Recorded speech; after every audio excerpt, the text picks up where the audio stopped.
Okie dokie, artichoke. Hello, welcome back to another episode of Full Steam Ahead. This is Science, Technology, Engineering, Art, and Math Crafts for Kids. Oops, I just shook the table. My name is Sam, and today we are going to be focusing on art. So, I will have a little bit of news at the end of the episode, but let's just jump right in. This is going to be a quick one. That doesn't mean it won't be fun, though. There's a lot of opportunity for imagination and creativity in this one. So the craft for today is inspired by the book Ish.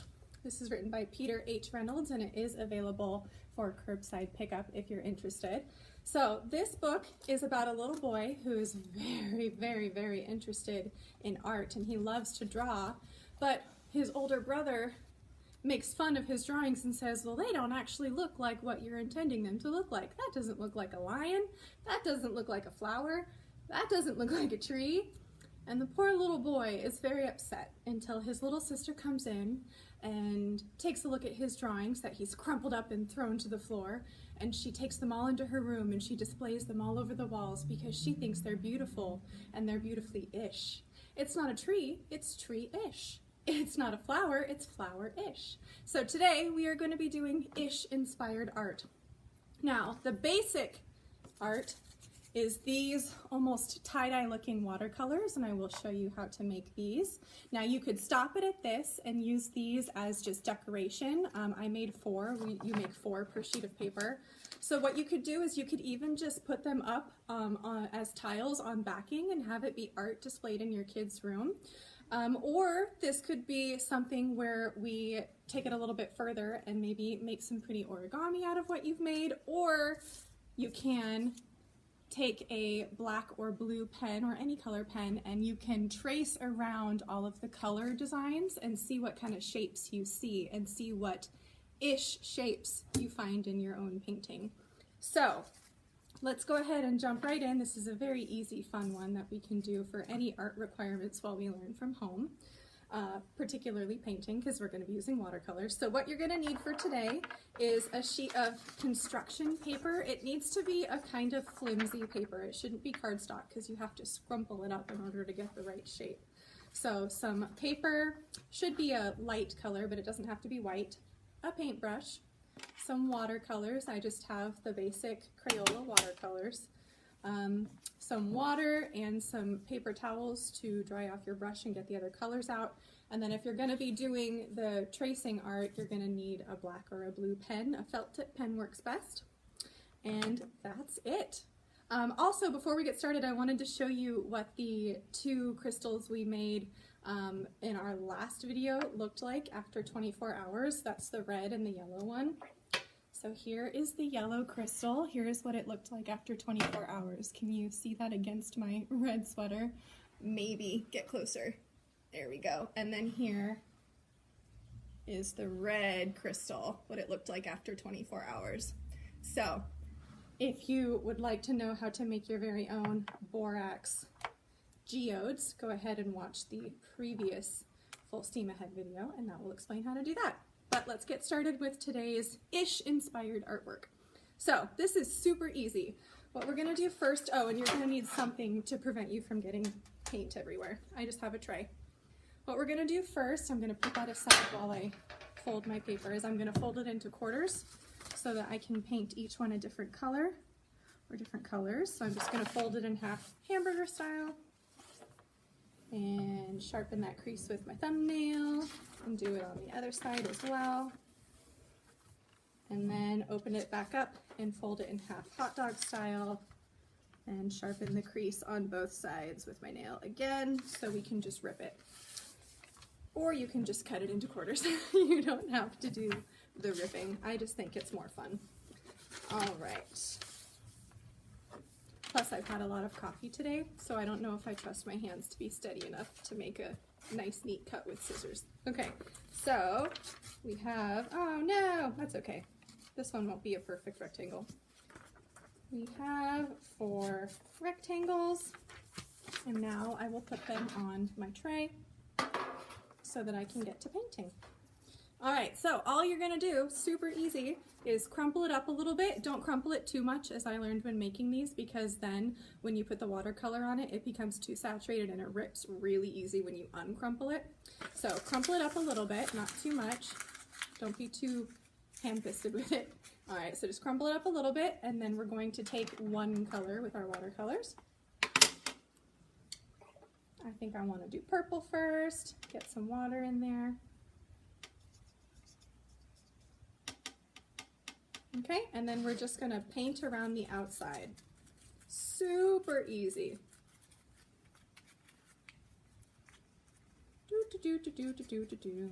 So how's everyone doing today? Anybody else really enjoying all the rain that we've had the last couple weeks? I'm sure we all are, or most of us.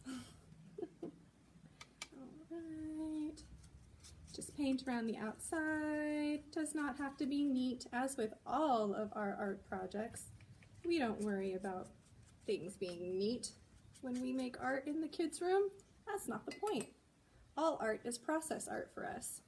It's about the process of making it, not necessarily about what it looks like at the end, right? Okay, so I'm just gonna go all the way around the outside, and I'm gonna dig my paintbrush into some of the little nooks and crannies too, just for funsies, because I feel like it. Okay, a little bit more. Okay, now put that one down and leave it alone for a minute. Let's wash off our brush. And if you're like me, wash off your hand. And let's crumple up our next one. Nice gentle crumple there. And this time I think I want to do yellow. I think you can see where I'm going with this. All right, get my yellow nice and saturated. I'm just going to demonstrate two for you. Because I'm also going to show you how to do the little origami heart, just in case you're interested in doing that, and then I'll demonstrate really quickly the tracing one as well. Alright, so I don't want to spend too much time doing the actual paint, so now I'm going to do yellow all around my second little crumpled ball of paper.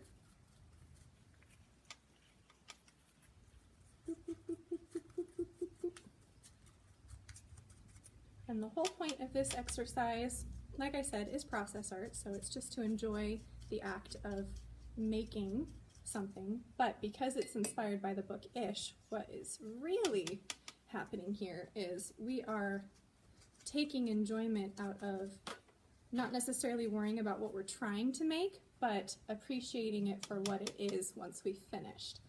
So, in other words, I'm not painting something for the sake of having it be a flower, for example. I'm painting, and then once I'm done, I'm going to take a look at it and say, that's this-ish. So for example, I think this blue and yellow or orange one is kind of ocean-ish. It kind of reminds me of the ocean, maybe seashells, the beach, something like that. And if you wanted to do the tracing art, when you go around with your pen and trace all of the areas with color, you could try to point out all of the spots that maybe look like seashells. Or instead of going at it and thinking, this looks like a beach, let's look for beach stuff, you could just look at it and say, wow, that looks like an airplane. All right, so now I am going to dry off my brush, dry off my hand. Now, if you were doing all four, the ones that you've already painted would have a little bit more time to dry in between, but because I'm not going to do all four, they're still a little bit wet, but that's okay. They dry pretty quickly.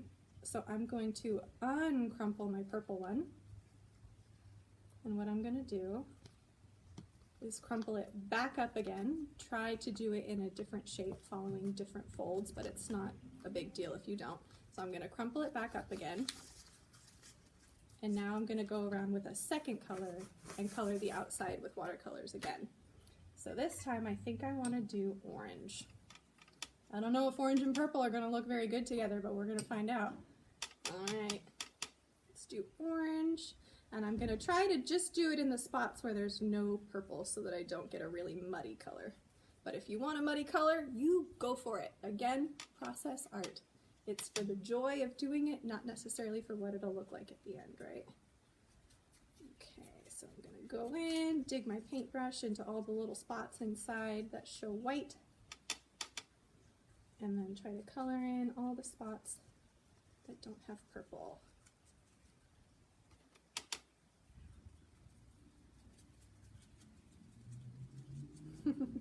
Question, has anybody else been avoiding coffee for a while we're all, quarantining? Just, added stress from extra coffee. So I stopped drinking coffee a couple months ago, and then a friend gave me a coffee this morning, and I drank it, and now my hands are very shaky. Anybody else? Okay. All right, so almost done. Get all my little white bits. Oh, there's a nice big chunk right there. Go in there. Okay, so I'm gonna leave that, clean off my brush. You know what's coming next. Dry that off, and let's uncrumple, flatten out. That's the word. The yellow one. Ooh, I like this color. All right, now I'm gonna crumple it up again. Let's just dab some of that extra paint off so it doesn't get too messy. All right, crumple it up another time. And now let's do green. Let's do green, why not? Okay, so now just like with the purple and the orange one, I'm gonna go in with the green and I'm gonna paint all of the spots that don't have yellow all around the outside. And if you want to, you can dig your brush in there and get it inside as well a little bit. And then we're gonna let these dry, and they'll probably be dry by the time I'm done showing you the examples I've already made. So you can see what they look like without the tracing and without me folding it into origami by the end. Okay, get some green in there. There's a little bit more. There we go, some more white spots. Okay, now let's let that dry. Clean off my brush. Not going to need that anymore. You can do more colors, but the more colors you use, the more muddy it starts to look. So I stuck with just 2 colors for all of my examples. But if you want to experiment, we always approve of experimentation in this room. If you want to experiment with what it looks like when you do just 1 and 2 and 3 and 4 different colors, go for it. That would also be a fun way to work through this kind of ishy exercise. All right, so now while those dry, I'm going to move them off to the side and I'm going to show you the examples that I made before. So here is a purple and blue one. Whoop, there we go. And a blue and orange one. And then what I did, so like I said at the beginning, you can just leave them like this and display them like this, or you can use them to make cards, or you can use them to make origami. If you're doing a, a science unit on weather patterns and you're focusing on clouds, this might also be a fun art activity to include in something like that, because just like you look for shapes in clouds, you can look for shapes in your ish art. But if you don't want to do that, or if you make 4 and you want to use a couple of them for something else, you can also do something like making some really simple origami out of what you've made. So I'm going to go ahead and demonstrate how to make the heart for you real quick. I think I'm going to take my purple one.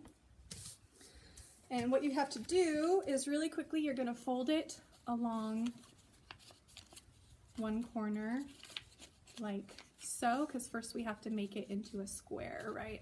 So I'm folding over one corner and I'm going to do a nice slick crease right there, and then I'm going to fold this bit over and crease it so that I can cut that off, because we need to make it into a square. So just fold right there, and then you can just cut, but again, I'm just going to use my fingernails because my hands are really shaky today. I don't know if I trust my ability to cut a straight line with scissors. And fold that so I can get this little bottom rectangle off because we don't need it. Okay, so now I have a square.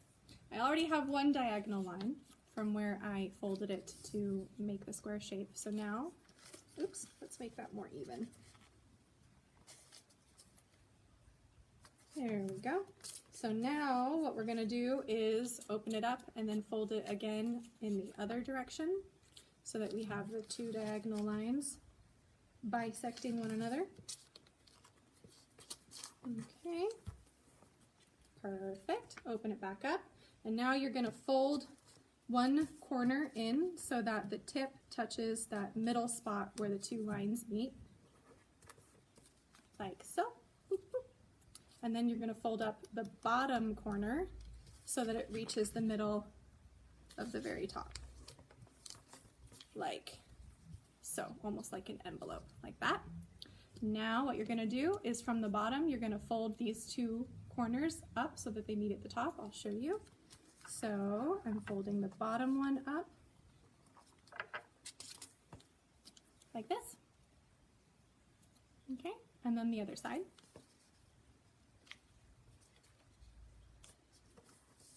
Okay, so now it looks like that. There's one folded up and the second one folded up. And now all you do is you fold these two corners back just a little bit and then fold the top points back just a little bit, or you can leave them like that and have a really pointy heart. So let's fold this corner back just a little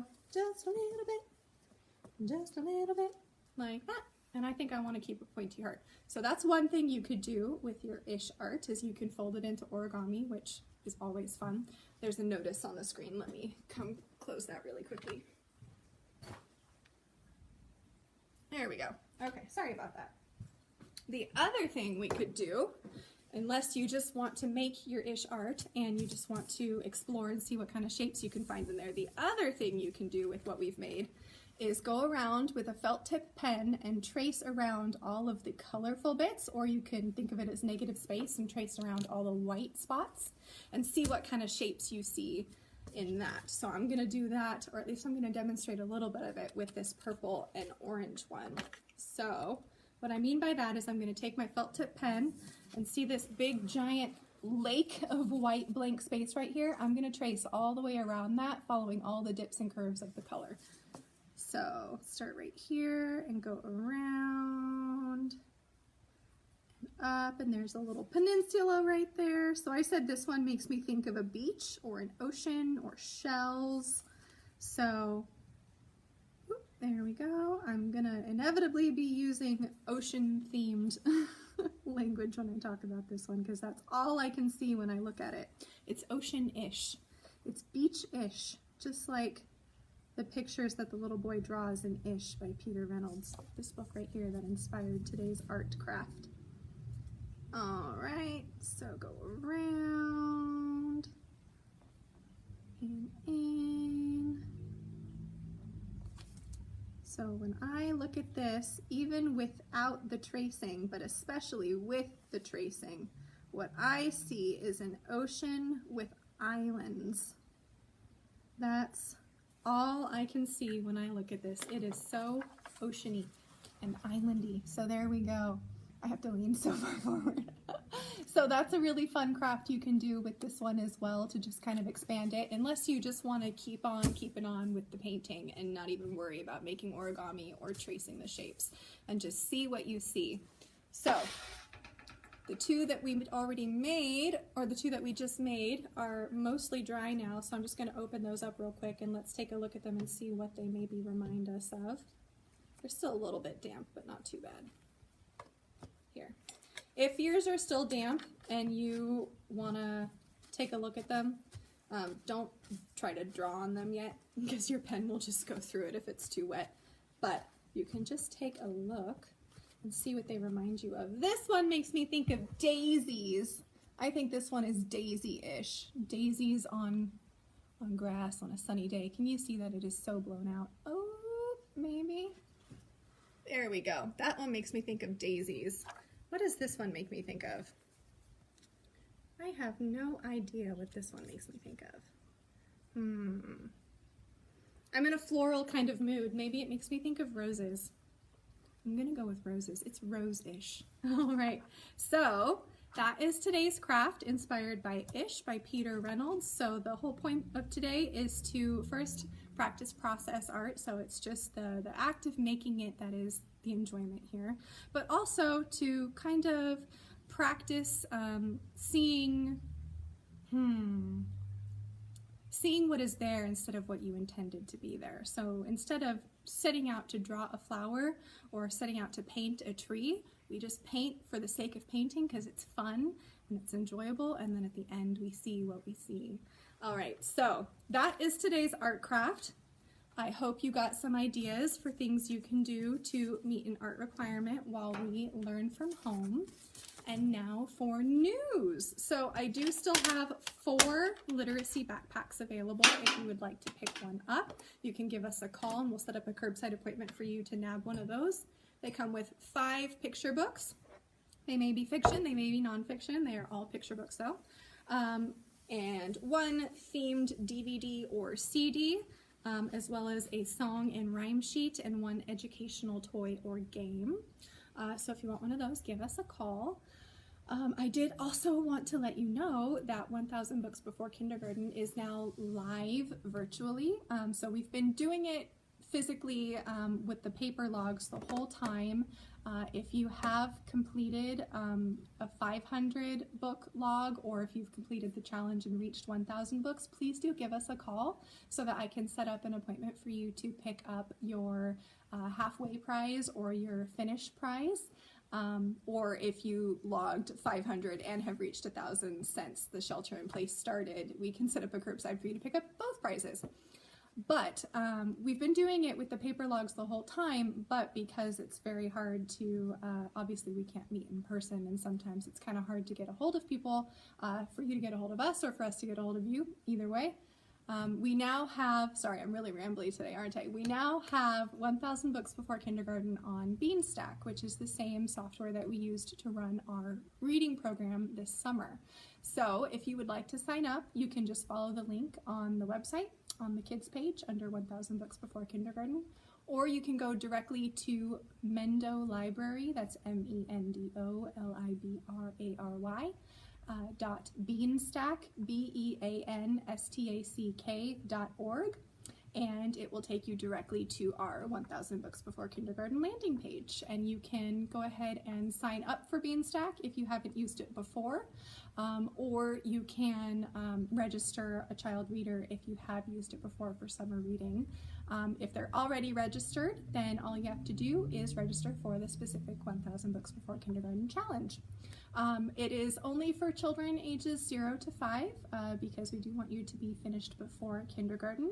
So if your child or the kid that you want to sign up is older than 5 years old, the challenge won't be visible to you. There's no way to sign up for it. But if they are 0 to 5, when you register them, they will automatically register for that challenge.